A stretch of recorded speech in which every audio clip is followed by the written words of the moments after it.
ാണിത്. കൊടുങ്ങല്ലൂർ ഭരണിയുടെ മറ്റൊരു പ്രത്യേകതയാണ് ഭരണിപ്പാട്ടുകൾ അഥവാ പരസ്യമായി പാടുന്ന തെറിപ്പാട്ടുകൾ.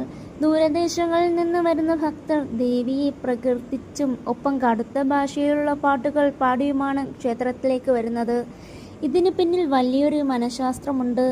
ഉള്ളിലെ സകല കാമക്രോധങ്ങളും നെഗറ്റിവിറ്റിയും വാക്കുകളിലൂടെ പുറന്തള്ളി ഭഗവതിക്ക് മുന്നിൽ പൂർണ്ണമായി സമർപ്പിക്കുക എന്നാണ് ഈ ആചാരത്തിൻ്റെ പൊരുൾ. ഭരണി കഴിഞ്ഞാൽ പിന്നെ വരുന്നത് നടയടപ്പാണ്. കാവുതീണ്ടലിന് ശേഷം ക്ഷേത്രത്തിൻ്റെ നട 7 ദിവസത്തേക്ക് അടച്ചിടും. ആ ദിവസങ്ങളിൽ മനുഷ്യർക്കൊന്നും അവിടെ പ്രവേശനമില്ല.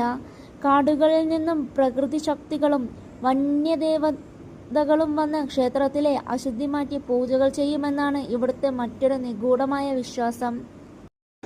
കൊടുങ്ങല്ലൂർ ഭരണിയുടെ തുടക്കം കുറിക്കുന്നത് കോഴിക്കല്ല് മൂടൽ എന്ന വിചിത്രമായ ഒരു ചടങ്ങോടെയാണ്.